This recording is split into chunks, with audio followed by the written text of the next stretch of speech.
learners and viewers, welcome to this session. Today's topic is Women Component Plan and Gender Budgeting. I have prepared this topic in two parts. Today's lecture is part 1. In this lecture, we will trace the origin of Women Component Plan and Gender Budgeting in India. Then in that part 2, specifically, we discuss more about Women Component Plan by giving an example from the state of Kerala. Let us start this lecture. Myself, Dr. G. Uma, Associate Professor in the School of Gender and Development Studies, Indira Gandhi National Open University, New Delhi. I am also the course coordinator for this course, Gender Audit and Gender Budgeting, which is offered through SWAYAM platform. This course is part of the Master's Program in Gender and Development Studies. If you are interested in policy making process and if you would like to know more about gender studies, women studies or gender and development, you can welcome to take the Master's Program in Gender and Development Studies. Let us start this lecture. Before I get into detail about how the Women Component Plan and Gender Budgeting has originated in India, let me give you small introduction about the budgeting process in India. We all know that in 1947, India not only attained independence from foreign rule but also began its journey as a sovereign state in deciding its own political and economic fate. Keeping with the needs of the time, the leaders decided to focus on a planning process that was essentially centralized. In the beginning, immediately after the independence, our planning process was more centralized. As we all know that earlier we had a planning commission. Planning commission usually prepare a 5-year plan and implement it. Immediate objectives were to facilitate the reconstruction of an economy utilized primarily for the, drain of wealth by foreign rulers and to help build a self-reliant economy based on industrial and agricultural growth. With this idea, as I have mentioned, 5-year planning by the center for the whole of India was started and institutions such as Planning Commission and Finance Commission were set up. Over the years, planning process has been decentralized to make it more inclusive of the various regional and local issues. This decentralized planning, even how the planning was happening at the municipality level and Gram Panchayat level, we will discuss more about this decentralized planning later in our lecture. This is, however, had not been able to make the planning process participatory enough to embrace the real needs of various sections of the Indian population. Understanding this, Government of India has made several efforts such as gender budgeting to make the planning process more inclusive. With this background, let us see what are the learning outcomes of today's lecture. Today's learning outcomes of today's lecture is to examine the budgeting process and problems in India since independence and to explain the gender budgeting mission statement of Government of India. These are the two learning objectives as far as today's lecture is concerned. Let us see how the initiative of gender budgeting originated in India. In independent India, we all know as a student of gender studies or gender and development studies, you must know the report of the Committee on the Status of Women in India in 1974 had for the first time looked at the public expenditure from women's perspective. It clearly pointed towards negative effects of development planning on women. While this generated awareness in India to understand women's needs in development planning, it was in the 7th 5-year plan that recommendations were made for the mechanism to identify and monitor schemes that directly benefited women. In 1986, the Department of Women and Child Development was entrusted the responsibility of monitoring 27 beneficiary-oriented schemes under various sectors which directly benefited women. In the 9th 5-year plan in 1997 to 2002, a clear, unconditional minimum quantum of funds or benefits were allotted for women in the schemes run by all ministries and departments.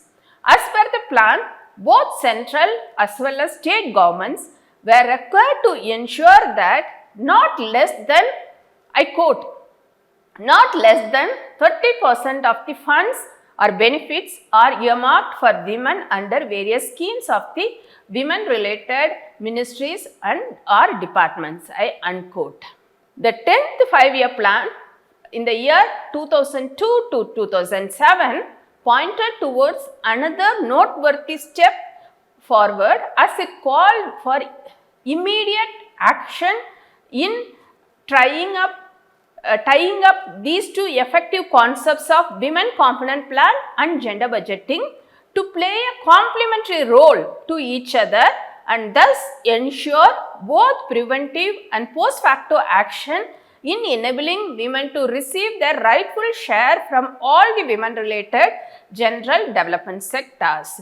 This was perceived in the 9th 5-year plan, which was in the year 2002 to 2007.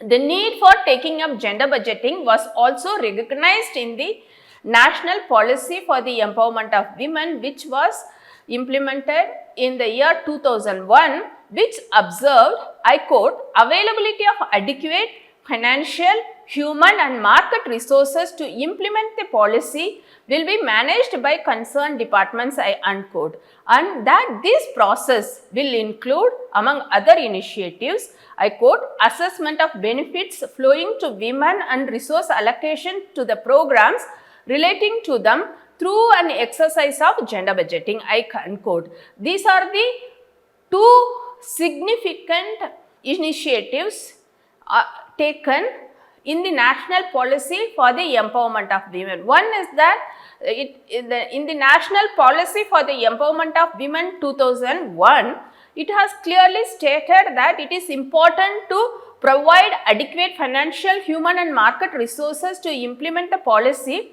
will be managed by concerned departments. That is the, as we have already discussed in our previous lectures, it is important to have enough financial resources to implement or to address the needs of the women and other marginalized sections of the population. Second one is that we need to assess the benefits flowing to women and resource allocation to the programs relating to them through an exercise of gender budgeting. These are the two significant measures or suggestions provided to the government for the policy making process from the National Policy for the Empowerment of Women 2001.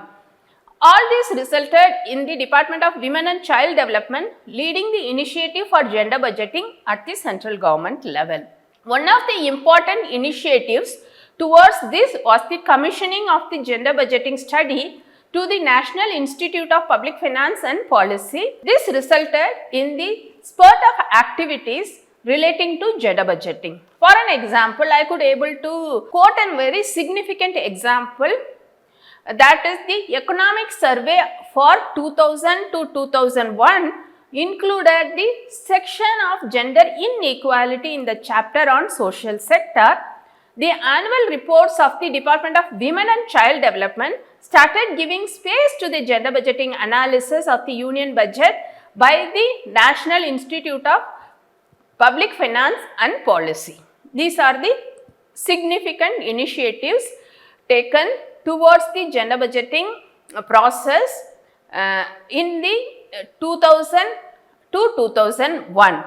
In the union budget for the year 2005 to 2006, a separate statement on gender budgeting was included for the first time that covered the budget allocations under 10 demands for grants. The next year budget, that is 2006 to 2007, carried forward the new tradition by increasing the number of demands for grants to 24. From 10 to they have increased to 24 that covered 18 ministries and departments of the central government.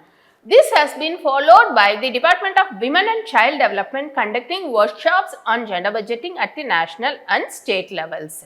There have also been initiatives to push for operationalizing the gender budgeting cells in the central government ministries and departments. In the outcome of budget 2006 to 2007, it was reported that of the Ministry of Women and Child Development, they have earlier in this lecture I was talking about the Department of Women and Child Development. Then the government made the Department of Women and Child Development as an independent ministry, that is called the Ministry of Women and Child Development. This Women and Child Development gender budget cells have been set up in 40 central ministries with a view to keep focus on the flow of funds in relation to women and to improve gender sensitivity of the government programs and schemes. This brings us to a point where we need to discuss what has gender budgeting meant for the government agencies. Now we have traced the history of gender budgeting initiatives as far as India is concerned.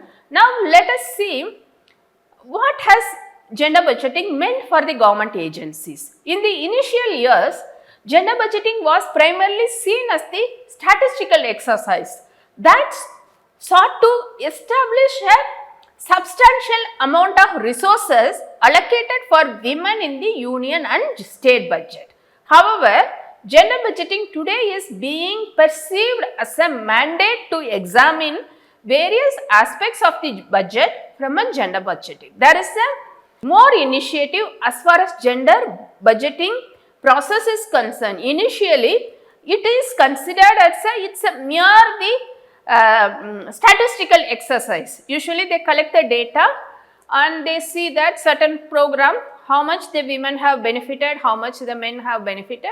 It's a really collection of the statistical data, and to analyze those statistical data, based on that they could able to allocate substantial amount of resources for women in the union and state budgets. However, over a period of time, gender budgeting today is being perceived as a mandate to examine various aspects of the budget from a gender perspective.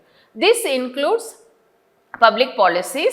First one is that we need to see how the public policies is perceived in a particular state or in a government, but include fiscal and monetary, trade and tariffs. In each public policies, whether it is a fiscal policy or monetary policy, trade policy, as far as tariff is concerned, how much it will have an impact on male, female, that is the very significant steps they need to analyze. Second one is that budgetary allocations for various sectors and the sections of the economy.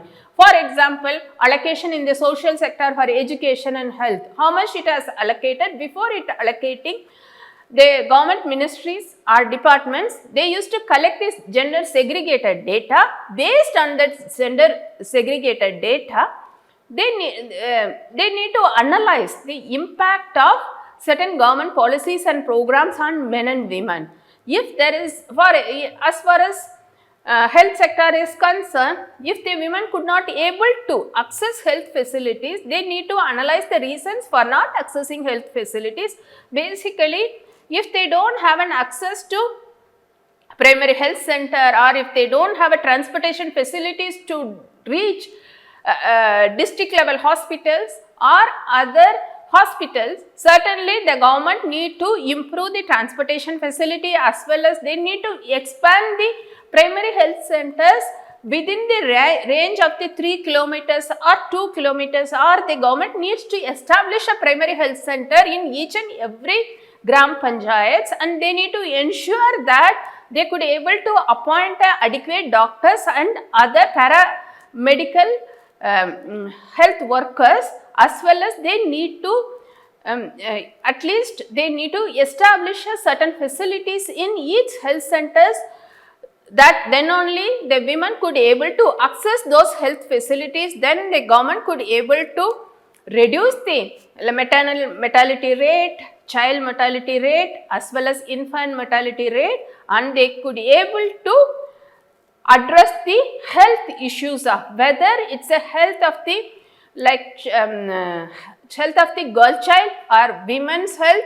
They could able to address it if women and children could able to access the health facilities within the range of certain kilometers. These are the two significant example. Now we could able to see that if its budgetary allocation means, first they need to look at the existing allocations whether it had a positive impact on women or not. If they did not have any positive impact, they need to analyze the reasons for not accessing certain government program to. Once they understand the reasons for not accessing government programs by the women, then accordingly they could able to change the existing policies and programs, then they could able to implement it. So first one is that they need to analyze the existing public policies, then they need to have enough budgetary allocations, then content and direction of various schemes and programs, reservation of benefits for women in food for work, implementation of various schemes and projects, and incidence of benefit achievement of targets. Then public expenditure and impact on macro indicators like literacy, participation in workforce, maternal mortality rate. These are the certain things the government could able to understand, could able to perceive, and they could able to be part of the existing budgeting process because of the gender budgeting initiatives. Like for example, benefit achievement targets. If they could able to implement certain schemes and programs, and the government starts studying the various schemes and programs, whether that particular schemes and programs, whether it could able to target the beneficiaries, whether are they benefited from that schemes or not. Based on that analysis and collecting required data, the government come to the conclusion that yes, it has impacted or it has not impacted. And once they found the once they collected necessary data and analyzed, and they could come to the conclusion, accordingly they could able to implement the policies and programs. Next one is public expenditure and impact on macro indicators like literacy, participation in workforce, maternal mortality rate. While the Constitution of India treats women and men equally, women in India are yet to get their rightful share in various spheres of life due to the existing patriarchy. Thus, gender budgeting is one of the most important steps taken by the Indian state to give Indian women their due share.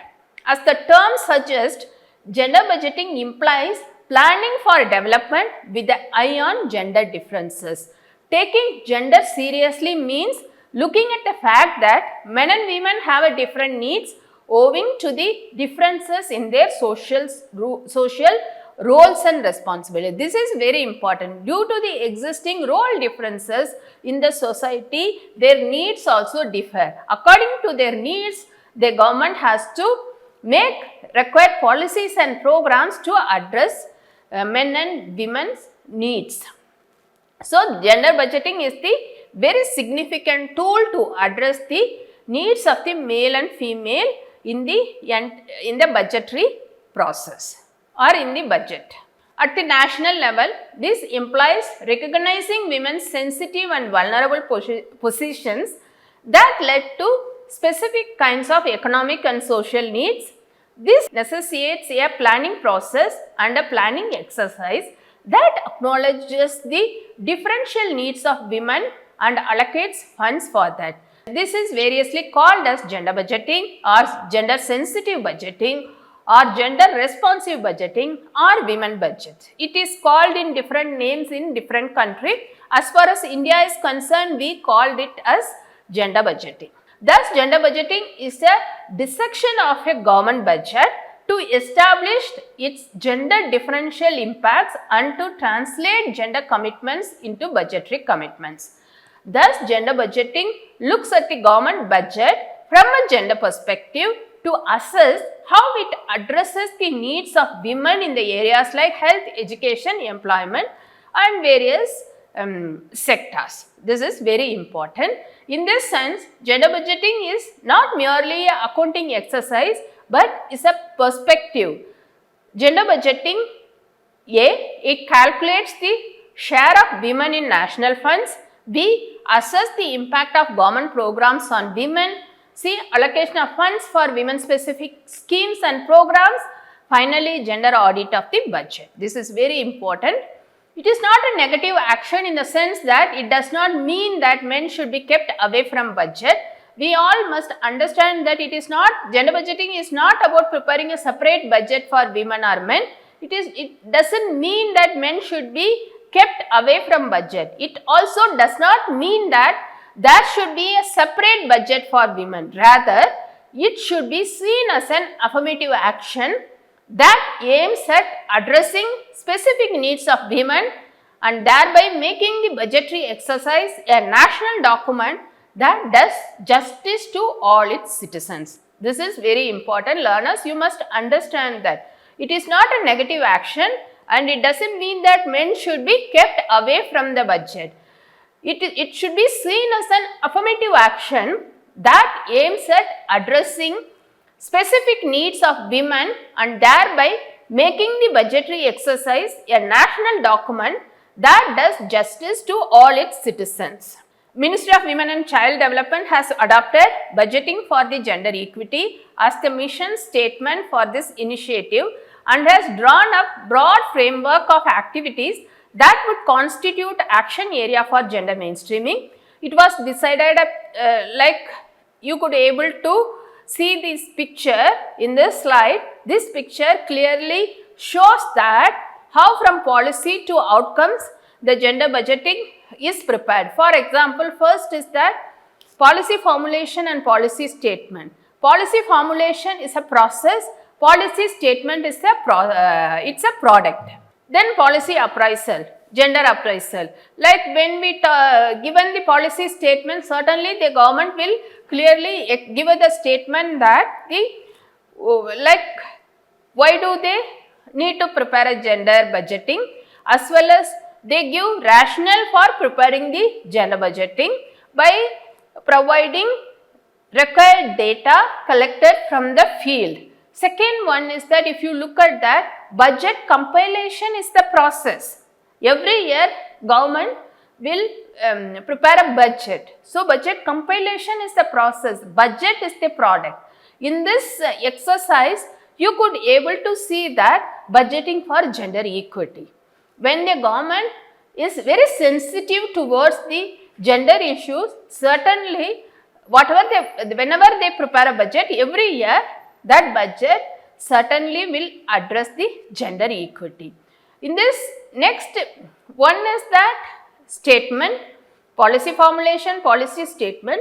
Next is that budget compilation and budget, actual budget. Third one is that expenditure and activities. And when we talk about the budget, certainly the government is very sensitive towards gender issues. Thus, it allocate required resources to address women's issues or gender issues. And based on the resource allocation, there is an expenditure on activities.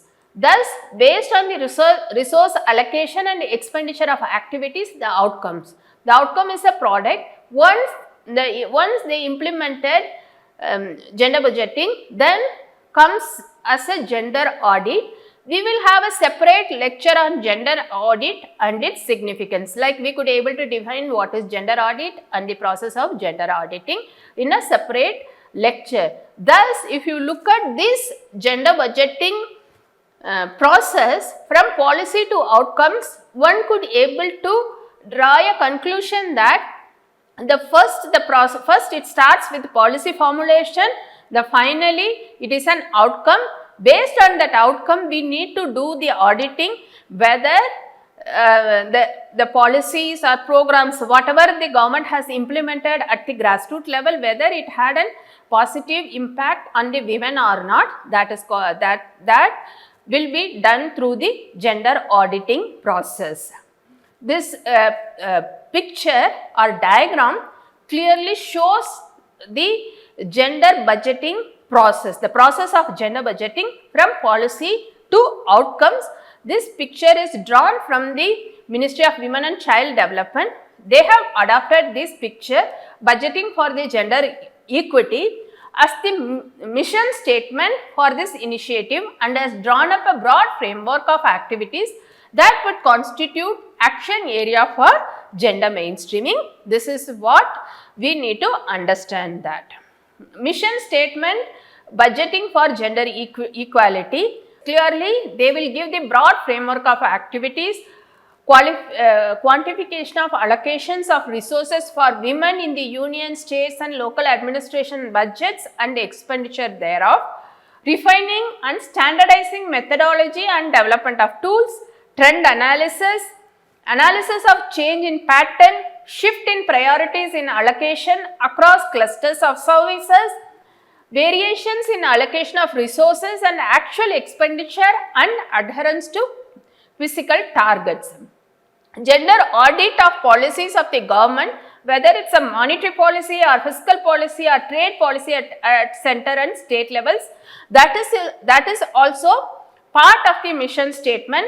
Research and micro studies to guide macro policies like credit policy and taxation, identification of gender impact of policies or interventions viewed as gender neutral, micro studies to identify need for affirmative action in favor of women towards correcting gender imbalances, impact assessment of various schemes in the union and state budgets, micro studies on incidence of benefits, analyzing programs, strategies, interventions and policy initiatives from the perspective of their impact on status of women as reflected in important macro indicators like literacy, maternal mortality rate, participation of women in workforce. Like for example, analysis of substance and content of various interventions directed at health of women and correlate the same with the indicator like, as I have explained, maternal mortality rate to establish need for corrective action in formulation of schemes and approaches. Institutionalizing the generation and collection of gender disaggregated data, developing management information system for feedback and implementing agencies, inclusion of new parameters in data collection in census and surveys by National Statistical Office and Central Statistical Office, and consultations and capacity building, collation of research and exchange of best practices, developing methodologies and tools for dissemination and forums and participation amongst experts and stakeholders. Review of decision making process to establish gender equity in participation, review of extent participation of women in decision making process and to establish processes and models aimed at gender equity in decision making and greater participation of women, formulation and reflection of satellite accounts to capture the contribution of women to the economy by way of their activities in areas that go unreported like care economy, unpaid work in rearing of domestic animals. These are some of the references. Based on these references, I have prepared this lecture. This lecture, as I have mentioned in the beginning itself, we need to see how the process of gender budgeting has evolved over a period of time in India, and we need to see the mission statement budgeting for gender equality, because the process of gender budgeting starts with the policy statement. So, how the policy statement look like, what are the significant information is part of the policy mission statement that we need to study. These are the two significant aspects we have learnt in this lecture. As I have mentioned, mission statement is like a broad framework of activities including resource allocations and other areas. Hope you could able to understand the process of gender budgeting in India as well as mission statement. Thank you so much for listening this lecture.